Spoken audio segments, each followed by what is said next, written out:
angel. An angel, yeah. I have her in a foster home in Amity Harbor, the woman raised. She has a lab and a beagle, gets along great. All she wants. Yeah, because I think that day we were concentrating on Miss Harper meeting Yeah. her mother. Right. I mean, I think I did mention that they both were, but Right, yeah. she's been totally vetted, blood work. I don't know birds. Are you in the middle of recording something? Okay. Thank you. So I stand, Where is it? the little I know Straight about ahead. birds, forget about it. Remind them not to look at the camera. Yeah, he said something like that.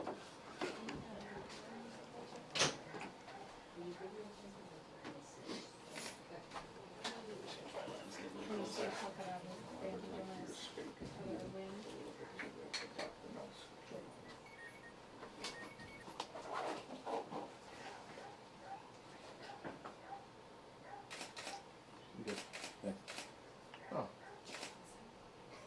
Thanks, yeah. Just like on the phone.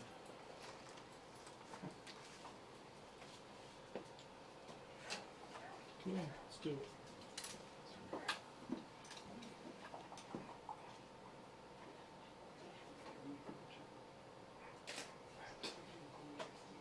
Hold on a second. My name is Bob Sowers, S-O-W-E-R-S.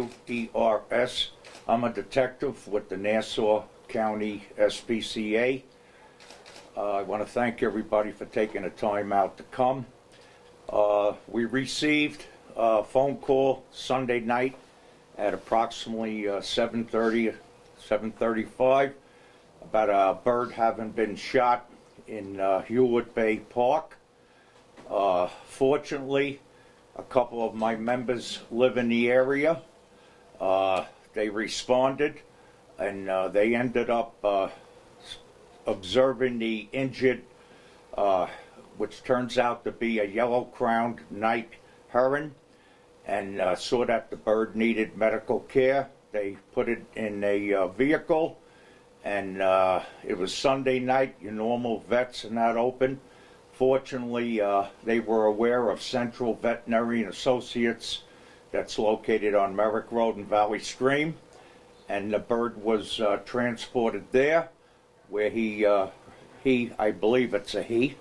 I don't know how you tell the sex of a bird, so you'll forgive me, I'm a dog person. But he received immediate medical care, was stabilized.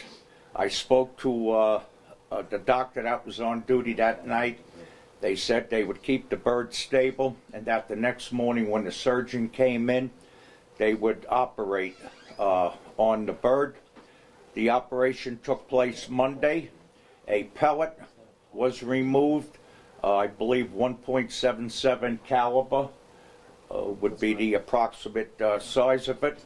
It has been marked and held as evidence in the case. The bird currently is stable and is doing fairly well. To just back up as to the incident that happened on Sunday night, you know, an incident like this, the shooting of, you know, a wild animal, you would normally think something like this, it would be like teenage kids in a park, maybe with a BB gun, just messing around or pranking or whatever you want to call it. In this particular case, we're talking, and we know who the individual who is guilty of injuring and trying to, you know, kill the bird.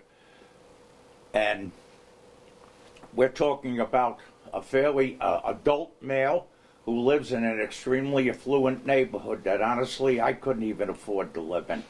So for something like this to happen, and you say to yourself, I've spoken and I've heard what Dr. Nelson, who was the surgeon who operated on the bird, has said. Herons, it's not like a barking dog in a yard. They make no noise. They don't bother people in any way. So if you say to yourself, what is the rationale as to why this was done, God only knows. I've been in touch with DEC and the Fish and Wildlife U.S. agency. I've got a meeting set up with both parties so that we can network. We're going to work together on our investigation and see exactly how between the three agencies that we can formulate the most severe charges we can against this individual, and hopefully we're going to get justice.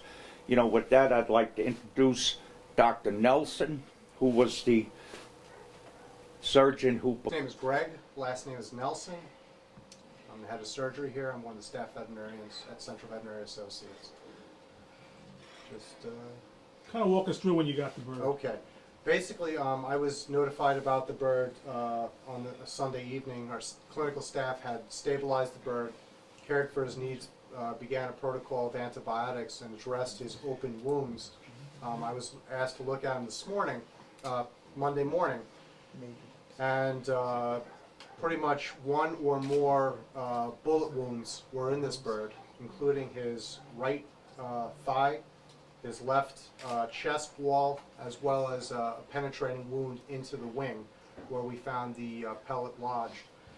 As the officer said, it was 0.177 inches in diameter, so it's a common air gun pellet. The wing is broken in two locations, one just below the wrist, one just above the wrist, which would be your forearm, and multiple open wounds, which we had to stitch up. Our biggest challenge now is, one, we saved his life, and two, is to prevent infection from setting into the bone, which could cause him to lose his wing. Next step, prevent infection from spreading throughout his body, which could cause him to lose his life. That's still a concern right now. Once we get that into place, we're looking at keeping him splinted for 6 or 8 weeks until that wing fully heals. We're hoping that it heals well, and then he gets mobility to that wing. During the healing process, we anticipate he's going to lose a lot of muscles to that wing, so he's going to have to go to a rehabilitator or relearn to fly. So his journey is going to take several months to get him back to full health. So this is only the beginning of his journey. Can it return to the wild, do you think? If a rehabilitator can get him to be fully flighted, yes, he can be returned to the wild. And that's still a question that's up for debate. We're going to have to see what happens. Do you know can you talk about the species of the bird and the age of the bird, if you know? The age is unknown. We just know it's an adult. We don't know what sex it is. The bird is one of the night herons. There is the yellow crowned night heron and the black crowned night heron, which there may be as little as 50,000 in the United States. They spend time around estuaries, which we have a lot of on the South Shore, and a lot of wetlands, which are limited throughout the country. So, I mean, we're pretty lucky to have such a special bird. They typically become active at dusk, and then they spend much of their night going through the shallows, picking out fish, sometimes amphibians and reptiles and other small birds. So you're saying this bird was shot more than once? It may have had a second wound. It's got multiple wounds. 3 locations of wounds. One round may have caused 2 of the wounds. It's a little hard to equate the third wound to that round. So it's possible he had been shot multiple times. I might just interject. Step up to Get the mic. I mean, by the eyewitness. They initially, after speaking to the eyewitness, they put handcuffs and we're going to place them under arrest, and for their own reasons, I guess he vehemently denied. They didn't have the weapon. You know the law, under search and seizure, they had no authority to enter the premises and try to recover it without a warrant. So at that point, they felt it was better. We spoke to them then, and we got involved. Has the suspect been identified? We know who the suspect is, but at this time, and even as far as the address, I won't put it out for the simple fact, we want to interview other people in the neighborhood. We want to put our case together. You have to understand, we know when it comes to being guilty, it's beyond a reasonable doubt. It's a question of credibility, so it behooves us to put together the strongest case we can as far as interviewing as many people, and I'm not even talking any other eyewitnesses. I'm talking about people who might know the individual and might know, has he shown in the past a propensity for displaying a handgun, using it, Has there been any other instances of maybe dead birds in the neighborhood, so on and so forth? The SPCA, we put together good cases. We want a conviction, we want justice for that bird. Have you investigated this person before? No. We've had no complaints up to this point as far as